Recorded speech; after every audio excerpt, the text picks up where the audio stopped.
பேராற்றலும் பேரறிவும் கொண்ட இந்த பிரபஞ்சத்தை வணங்கி உங்களையும் வணங்கி வாழ்த்தி மகிழ்கின்றேன். அடியேன் ஜோதிடர் வெற்றிபாலன். என்னுடைய இயற்பெயர் பாலசுப்ரமணி.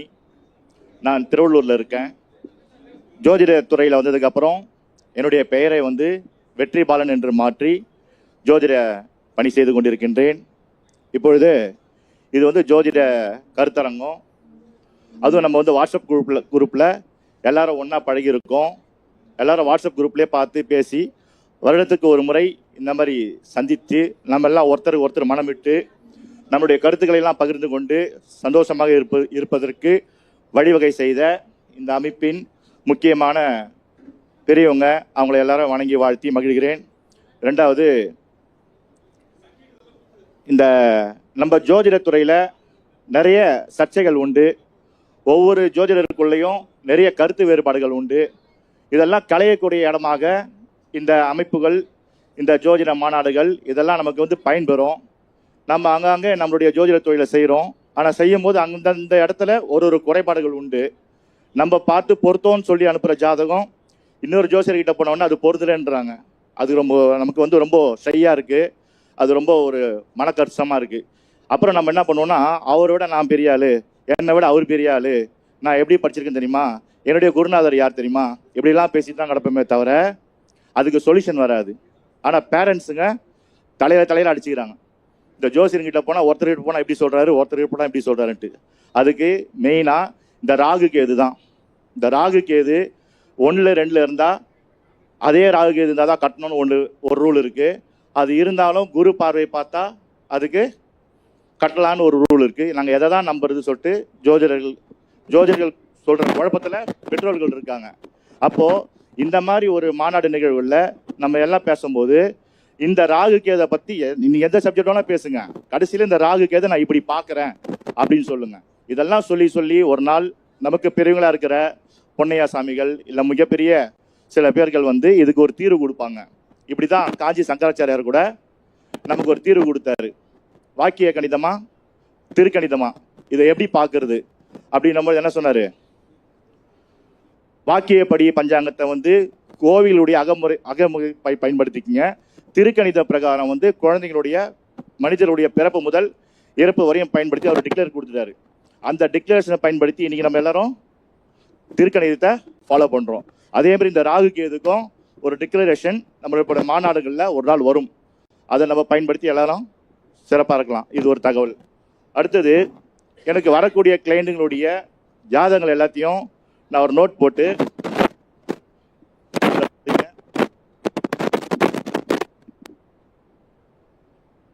இந்த மாதிரி ஆய்வு செய்வேன். ஆய்வு செய்து இதில் கணவன் மனைவியெல்லாம் கூட வரும், குழந்தை இல்லாதவர்கள்லாம் கூட வரும். எல்லாமே ரெக்கார்டு தான். இந்த மாதிரி 5 புத்தகங்கள் வச்சுருக்கேன். இதில் குழந்தை இல்லாதவர்கள் நான் ஒரு டேட்டா பர்த் வேணால் சொல்கிறேன், அதை வேணால் நோட் பண்ணிக்கங்க. இல்லைனா அப்புறம் யூடியூப்பில் கூட வரும்போது கூட நீங்கள் அதை எடுத்துக்கலாம். ஹேமந்த் குமார்னு சொல்லிட்டு 20/10/1981 டைம் 11:10 PM சென்னை. இது ஒரு ஆண் ஜாதகம். அவருடைய மனைவி வளர்மதி. அவங்க 27/1/1986 9:30 AM இவங்கள சென்னை.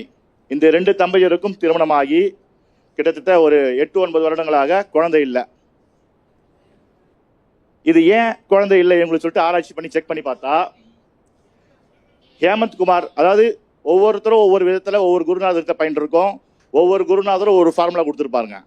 நானும் ஒரு நிறைய குருநாதர்கிட்ட பயிற்சி எடுத்திருக்கோம். அப்படி இருக்கும்போது ஒரு குருநாதர் கொடுத்த ஃபார்முலா தான் அதை யூஸ் பண்ணி பார்க்குற நிறைய இடத்துல அது ஒத்து வருது.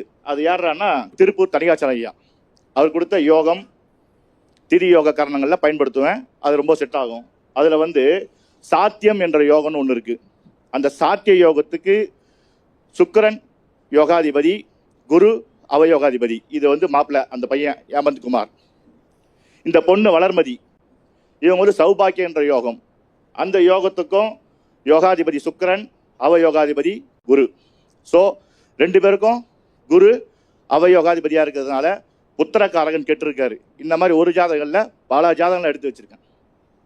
ஏன்னா எந்த இடத்துலையும் நம்ம வந்து ஆய்வோட தான் நம்ம பண்ணிட்டு இருக்கோம். நம்ம ஒவ்வொரு விஷயத்தையுமே இந்த மாதிரி ஆய்வோட நம்ம இறங்கி செய்கிறோம். நம்ம வந்து பழப்புக்காக ஜோதிடம் பார்த்தாலும் இந்த ஆய்வுகள் இருந்துச்சுன்னா ஒரு 100 வருஷத்துக்கு அப்புறம் இல்லை 500 வருஷத்துக்கு அப்புறம் கூட இந்த புத்தகம்லாம் வந்து பின்னாடி வரவங்க எடுத்து பார்ப்பாங்க. இப்போ நம்ம ஒரு ஜாதகம் பார்க்குறோம், அவங்க வந்து ஒரு 85 வயசு இருக்கும் பெரியவர், அவர் வந்து ஜாதகத்தை கொடுக்குறாரு. அப்போ அந்த 85 வயசு முன்னாடி எழுதினார் பாருங்க ஒரு ஜோசியர், அவருடைய ஜாதகத்தை இப்போ நம்ம பார்க்கணும். அப்போ நம்ம எழுதி கொடுக்குற ஜாதகங்களையும் வருங்காலங்களில் ஒரு 80 வருஷம் பொத்தோ 100 வருஷம் பொத்தோ பார்ப்பாங்க. அப்போ அந்த மாதிரி ஒரு அற்புதமான ஒரு இடத்துல நம்ம இருக்கும் பொழுது எதுவுமே நம்ம ரெக்கார்ட் பண்ணி வச்சோம்னாக்கா ரொம்ப நல்லது. இப்போ நமக்கு கிடைச்சது, நம்ம படிக்கிறது, நமக்கு தெரிஞ்சது, நான் பேசுறது, பெரியவங்க பேசுறது எல்லாமே இங்கேருந்து கிடைச்சது, இங்கிருந்தே நம்ம கொடுக்குறோம். எல்லாமே இந்த பிரபஞ்சத்துல தான் நமக்கு வருது, பிரபஞ்சத்தை தான் கொடுக்குறோம். அதனால இந்த மாதிரி ஆய்வு ரீதியாக செய்தி அந்த இந்த மாதிரி இன்னொரு தம்பதிகள் இருக்காங்க. இன்னொரு தம்பதிகள் வந்து இதே டேட்டா பர் டைம் தரேன். இது வந்து யோகத்தால சொன்னேன். இப்ப அதே திரி சுனித்தாலே விட சில பேர் குழந்தை பிறக்காம இருக்காது. அது எப்படின்னா, சதீஷ்குமார் பெயர், இவரது வந்து 11/3/1982 10:25 AM. இவரும் சென்னை தான். அடுத்து இவருடைய மனைவி வந்து சோபனா, 23/6/1986 10:30 AM. இவங்களும் சென்னை தான். இவங்க 2 பேருக்கும் குழந்தை இல்லை. கிட்டத்தட்ட இவங்களுக்கு ஒரு 8-9 வருஷமா குழந்தை இல்லை. இதில் என்னடான்னா 2 பேருமே தேய்பிறை துவிதியை திதியில பிறந்திருக்காங்க. தேய்பிறை துவிதியை திதி. துவிதியை திதியை திதி சுனை யாருங்க? திதி சுனியாதிபதி தனுசு ராசியும் மீன ராசியும். அப்போ இந்த 2 பேருக்குமே வந்து இன்னும் குழந்தை பிராப்தம் இல்லை. இப்போ இவங்களுக்கு குழந்தை பிறக்கிறதுக்கு உண்டான என்னென்ன காரகத்துவத்தை அவங்களுக்கு இன்க்ரீஸ் பண்ணலாம், அது என்னுடைய ஃபார்முலாவில் நான் உங்களுக்கு கொடுத்துட்டு இருக்கேன். அவங்க அது பண்ணிட்டு இருக்காங்க. அப்போ உங்களுக்கு குழந்தை இல்லைன்றது ஒரு ரிசல்ட் நமக்கு கிடைக்குது. அப்போ குழந்தை கிடைக்கிறதுக்கு உண்டான வாய்ப்புகளை நம்ம அவங்களை ஏற்படுத்தி கொடுக்கறதுக்கு பக்தி மூல வழிபாடோ மற்ற வழிபாடுகள்லாம் செய்ய சொல்கிறோம். இப்போ இன்னைக்கு குழந்தை இல்லாத பிரச்சனை நிறைய இருக்கு. நிறைய பெர்டிலேஷன் ஹாஸ்பிட்டல்லாம் இன்னைக்கு நிறைய பேர் தம்பதியர்கள் அங்கே போய் நிற்கிறாங்க. அப்போ அங்கே டாக்டர் பார்க்குறாங்க, உங்களுக்கு எல்லாமே நல்லா தான் இருக்கு, நீங்கள் கொஞ்சம் வெயிட் பண்ணுங்க, உங்களுக்கு குழந்தை பிறக்கும்னு சொல்கிறாங்க. அப்போ அவங்களுக்கு எந்த இடத்துல பிரச்சனை இருக்கு? இந்த மாதிரி ஜோதிட ரீதியாக சில சமயம் நம்ம என்ன பண்ணுறோம், நட்சத்திர பொருத்தங்களாகிய 10 பொருத்தத்தில் 8 இருக்கு 9 இருக்குது போய் கட்ட சொல்லிடுறோம். அதுக்கப்புறம் இந்த திதியை பார்க்கறது இல்லை, இந்த யோகத்தை பார்க்கறது இல்லை. அப்போ இந்த திதிலையும் யோகத்திலையும் அவங்களுக்கு அந்த குழந்தை பாக்கியம் அஃபெக்ட் ஆகுறது. 2வது குடும்ப வாழ்க்கையிலையும் அஃபெக்ட் ஆகிறது வாய்ப்புகள் இருக்கு. டைவர்ஸ் ஆகுறதும் இருக்கு. நிறைய நோட்ஸ் பண்ணி வச்சிருக்கேன். அப்போ இந்த மாதிரி விஷயங்கள்லாம் வந்து ஒரு ஜோசியரை போய் பார்க்கும் பொழுது முதல்ல ஒரு பேரண்ட் என்ன பண்ணணும்னா, என் பையனுக்கோ பொண்ணுக்கோ கல்யாணம் பண்ணணும்னா முதல்ல ஜாதகத்தை காமிக்கணும் ஜோசியர்கிட்ட. ஐயா ஜாதகத்தை பாருங்க, இப்போ கல்யாணம் பண்ணலாமா பண்ணக்கூடாதா, அவனுக்கு கல்யாண யோகம் எப்படி இருக்கும், அவன் வந்து கல்யாணத்துக்கு அப்புறம் அவன் எப்படி இருப்பான், அவன் வாழ்க்கை எப்படி இருக்குன்னு சொல்லிட்டு முதல்ல ஜாதகத்தை ஆய்வு கொடுக்கணும். அந்த ஜாதகத்துக்கு பிரகாரம் நல்ல நட்சத்திரங்கள் பொருந்த நட்சத்திரங்கள் எழுதி கொடுன்னு சொல்லணும். ஆனால் அப்படி இல்லை. இப்போ வர பேரண்ட்ஸ் வந்து அவன் பையன் ஜாதகம் 1, பொண்ணு ஜாதகம் 20, மொத்தம் எத்தனை 21 ஜாதகத்தை வந்து கையில் பஞ்சா தான் உட்காந்துட்டு வெத்தலை பாக்கு பணம் 200 ரூபா வச்சுட்டு பாருங்கன்னுவாங்க. நம்ம என்ன பண்ண முடியும்? பரட்டி அந்த நட்சத்திரம் அந்த 30 ரூபா புக்கு இருக்குங்க இல்லையா, 1 நிமிடத்தில் ஜோதிடம், அதை பார்த்து என்ன பண்ணுவாங்க, கடற்கடன்ட்டு இதெல்லாம் பொருந்தல ராகு எது இருக்கு, இதெல்லாம் பொருந்த தூக்கி போட்டு ஏதோ 1 2 வந்தாங்க சொல்லிட்டு கையில் கொடுத்து அனுப்பிச்சிடுவோம். இது வந்து பண்றோம். இது எதனால? அவங்க நம்ம டைம் கொடுக்கறது இல்லை. அப்போ இதுதான் வந்து மக்கள் புரிஞ்சிட்டு இருக்காங்க. மக்கள் நடனா ஒரு ஜோசியர்கிட்ட கல்யாணத்துக்குன்னு போனோம்னாக்கா ஒரு 10 ஜாதகத்தை எடுத்துட்டு போகலாம், அதை பார்த்து சொல்லுவாரு. ஆனால் ஜோதிடம் என்பது அப்படி அல்ல. ஜாதகம் பொருத்தம் பார்ப்பது அப்படி இல்லை என்பதை நிரூபிக்கிறது யாரு?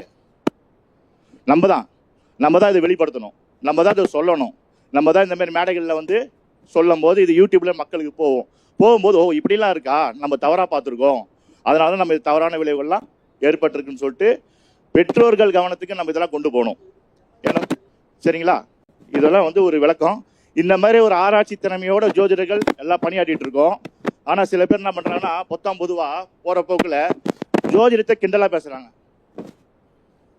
ஏற்கனவே ஒருத்தர் பேசி அவரு முடிஞ்சு போச்சு அவர் கதை, மாரிமுத்து சொல்லிட்டு ஒரு ஆக்டர் ரொம்ப கேவலமா பேசினாரு. அதே மாதிரி ஜோதிடத்தை பத்தி தரைக்குறவா பேசுறவங்களையும் நம்ம விடக்கூடாது. அவங்களுக்கு புரியுதோ புரியலையோ, ஜோதிடத்தை பத்தி புரியாது, அந்த கான்செப்ட் தெரியாது. ஆனா ஜோசியத்தை பத்தி சொல்லுவாங்க, தவறா சொல்லிடுவாங்க.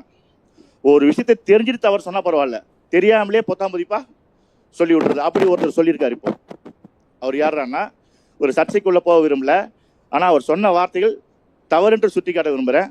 அவர் ஒரு மிகப்பெரிய ஆளு. அவர் ஒரு ஞானத்தை போதிக்கூடவர், ஞான தத்துவங்களை போதிக்கக்கூடிய ஒருத்தர். கருப்பு சட்டை போட்டிருப்பாரு, அந்த ருத்ராட்சம் போட்டிருப்பாரு. ஆசாஞ்சி அவர்கள் அவர் நிறைய யூடியூப் போடுறாரு. அதுல ஒரு இதுல ஜோசிக்கிறேன்னு நம்ப கூடாதுங்க, உன் உழைப்ப நம்பு, உன்னை நம்பு, நீ ஜெயிப்ப. ஜோசியத்தை போய் அவனை கடலா, அவன் சொன்னா எல்லாம் நடந்துருமா அப்படின்னு சொல்லிட்டு ஒரு தரக்குறவா பேசியிருக்காரு. அந்த வீடியோ நான் எடுக்க முடியல. ஆனால் ஒரு தடவை பார்த்துட்டேன். அப்போ இவருக்கு ஏதாவது ஒரு இடத்துல ஏதாவது சந்தர்ப்பத்தில் இவருக்கு நம்ம அந்த தகவல் எடுத்து சொல்லணும். அவர் ஞானம் பெற்றவராக இருக்கலாம், ஞானத்தை போதிப்பவராக இருக்கலாம்.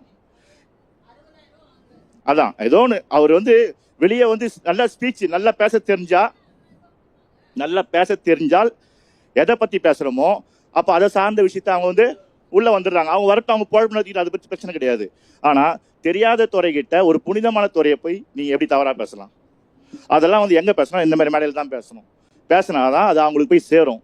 சேர்ந்தாதான் நம்ம தப்பாக பேசணும் பொழுது இனிமேல் ஜோசியத்துக்கிட்டே நம்ம போகக்கூடாது, நம்ம வேலையை நம்ம பார்க்கலாம் அப்படின்னு அவங்க போவாங்க. இது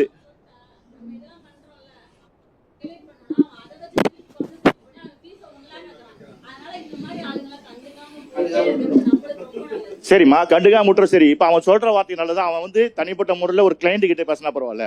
அவன் பேசுறது பப்ளிக்ல பேசுறான்.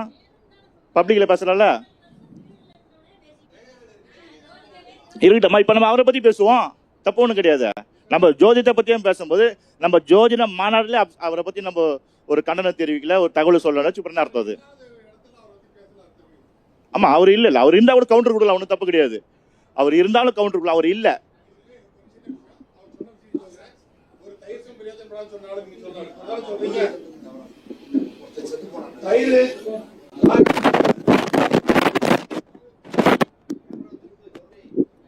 பாலை ராகு காலத்தை உறவத்தினாலும் அது தயிராகும், சாதாரண காலத்தை உறவத்தினாலும் அது தயிராகும்னாரு. ஆனா இப்ப எல்லாருக்கும் நான் என்ன சொல்றேன்னா, 1 லிட்டர் பால் வாங்கிக்கோங்க. திங்கக்கிழமை 7 to 9 ராகு காலம். 1/2 லிட்டர் பாலை 7:15 உறவுத்துங்க. 1/2 லிட்டர் பாலை 7:45 உறவுத்துங்க. முதல்ல எது புளிக்கணும்? ஆனா 7:45 பருவத்திர பால் தயிர் தான் முதல்ல புளிக்கும். முயற்சி பண்ணி பாருங்க. காரணம் ராகு காலத்தை உறவத்தினது. அது அந்த நாய்களுக்கு அதெல்லாம் தெரியாது, நமக்கு அதெல்லாம் வேண்டாம். நமக்கு அவன் திறமையானவங்கிட்ட மத்தியில் பேச மாட்டாங்க, கூமுட்டைகளை உரைச்சி தான் பேசுவாங்க. இல்லை அவங்களுக்கு ஜால்ரா போட ஆட்கள் மத்தியில் தான் அவங்க பேசுவாங்க. மற்ற இடத்துல அவங்கெல்லாம் பேச மாட்டாங்க. நம்ம அதை பற்றி நம்ம பெருசுப்படுத்த வேண்டிய அவசியம் இல்லை. நல்ல தகவலை சொல்றீங்க. ரொம்ப நன்றி. நன்றிங்க ஐயா. இந்த மாதிரி ஒரு சிறப்பான ஒரு ஜோதிட அரங்கத்தை ஏற்படுத்தி கொடுத்த நிர்வாகத்திற்கும் இந்த பராசர மணிமன்றத்திற்கும் இங்கே வந்திருக்கும் அனைத்து ஜோதிட பெருமக்களுக்கும் எனது நன்றிகளையும் வாழ்த்துக்களையும் தெரிவித்துக் கொண்டு, இந்த அருமையான ஒரு வாய்ப்பை ஏற்படுத்தி கொடுத்த இந்த நிர்வாகத்திற்கு வணக்கங்களையும் வாழ்த்துக்களையும் தெரிவித்துக் கொண்டு விடைபெறுகிறேன். நன்றி, வணக்கம், வாழ்க வளமுடன்.